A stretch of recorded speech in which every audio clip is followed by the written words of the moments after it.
Across every corner of the world, from the icy tundras of the Arctic to the mist-veiled hills of Ireland, humanity has told stories of beings that defy reason.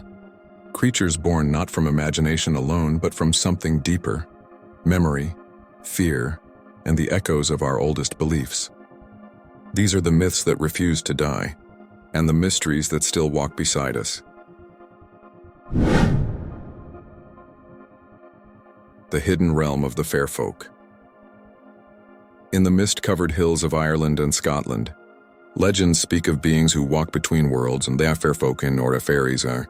Long before they were imagined as tiny winged creatures, they were powerful spirits, said to live beneath the earth in shimmering halls of light. The Celts believed they were the remnants of the Tuatha Dé Danann, an ancient divine race forced underground when humans claimed the surface world. Archaeologists have uncovered prehistoric mounds and stone circles once thought to be portals to their realm. Even today, locals avoid cutting certain fairy trees, lone hawthorns believed to guard unseen gateways. Roads have been rerouted in modern Ireland to avoid disturbing them. The fairies are neither good nor evil. They are balance itself, rewarding respect, but punishing arrogance. Offer a bowl of milk at dusk and your home might be blessed. Offend them and misfortune lingers in silence. And as twilight settles across the moors, the wind still hums through the grass, a whisper from the old world asking, did they ever leave? Or did we simply stop believing?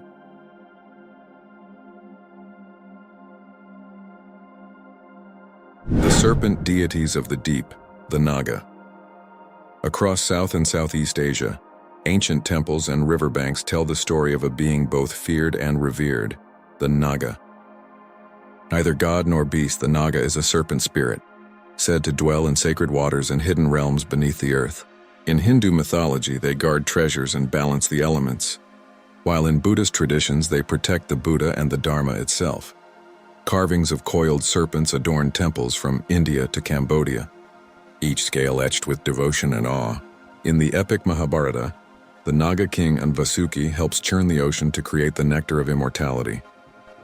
Yet in rural folklore, their anger brings droughts, floods, and disease, a warning against disrespecting nature's flow. Archaeologists have traced serpent worship to civilizations older than recorded history, suggesting the Naga may be among humanity's first deities, symbols of rebirth, danger, and the mysteries of the deep. Even now, when monsoon clouds gather over the Ganges or the Mekong, locals still whisper a prayer, not to calm the storm, but to honor what might still stir beneath the surface. The creature that wept itself away, the Squonk. In the dense hemlock forests of Pennsylvania, loggers once whispered about a creature too sorrowful to exist, the Squonk. Said to be covered in warts and blemishes, the Squonk was so ashamed of its appearance that it spent its life hiding, crying softly under the cover of night. First mentioned in Fearsome Creatures of the Lumberwoods, 1910, the tale spread through America's timber camps. Hunters claimed to follow trails of tears left across the forest floor, only for the Squonk to vanish when cornered, dissolving into a puddle of its own grief.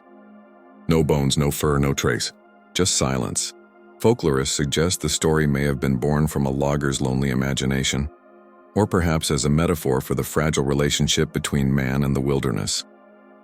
Yet the legend endured, retold in books, songs, and even scientific satire.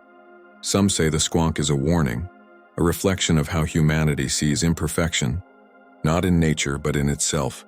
And on misty Pennsylvania nights, when the woods grow quiet, a few still claim to hear faint sobs between the trees, as if something out there still hasn't stopped crying. Fiery guardians of dawn, the Chalkydri. High above the clouds, where light meets eternity, ancient texts speak of radiant beings known as the Chalkydri. Found in the apocryphal Book of Enoch, these celestial creatures are described as part bird, part angel, their bodies gleaming like molten bronze, their wings spanning the horizon. They are said to dwell near the rising sun, their song awakening the dawn and guiding the first light of creation. In early Jewish mysticism, the Chalkydri were not mere messengers but cosmic sentinels, beings who watched over the order of heaven, singing praise so powerful it kept chaos at bay. Some scholars interpret them as symbols of divine illumination, while others see echoes of ancient solar worship woven into early angelology. Yet their presence remains elusive. No clear depiction, no temple, no relic, only words scattered across forbidden scrolls. If they truly exist, the Chalkydri may still hover where light is born each morning, their voices hidden in the wind, their fire reflecting in the sunrise, reminding us that even the dawn has its guardians. The beast of the labyrinth, the Minotaur. Deep beneath the ancient island of Crete, legend tells of a creature born from both divinity and human pride, the Minotaur. With the body of a man and the head of a bull, it was said to dwell within a labyrinth so complex that none who entered ever returned. Greek mythology claims the Minotaur was the son of Queen Pasiphae and a sacred bull sent by Poseidon, cursed into existence as punishment for King Minos' defiance. To contain it, the engineer Daedalus built the labyrinth, a maze of endless corridors beneath the palace of Knossos. Each year, Athens sent 7 youths and 7 maidens as tribute, sacrifices to feed the beast's hunger. Archaeologists have uncovered ruins of Knossos, revealing vast, twisting chambers that may have inspired the myth. Frescoes show bull imagery, perhaps echoing the rituals that blurred the line between worship and fear. But beyond the myth lies a deeper question. Was the Minotaur ever truly a monster, or a reflection of something darker within us? Because every labyrinth, whether of stone or mind, hides a creature we are all destined to face. The lone hunter of the Arctic, the Amarok.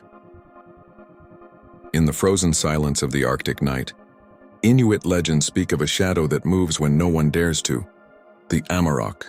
Unlike ordinary wolves that roam in packs, the Amarok hunts alone, a giant creature said to appear when a hunter wanders into the snow with pride in his heart and no respect for the wild. To the Inuit, the Amarok is not merely a beast but a spirit of judgment, the embodiment of nature's law. Those who boast of strength or hunt without need are said to find its glowing eyes in the darkness, followed by silence, and then the sound of heavy paws breaking the snow. Some believe the tale served as a warning, a way to teach humility, to remind hunters that survival in the Arctic depends not on dominance, but on balance. Others think the legend may stem from real encounters with oversized wolves that once roamed the tundra. Even now, in the far north beneath the endless aurora, travelers whisper that the wilderness still watches, and that somewhere beyond the edge of firelight, the Amarok still walks.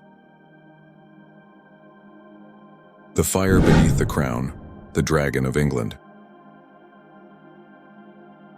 Across the rolling hills and misty valleys of Britain, one creature has burned its way through legend and history, where the Dragon of England.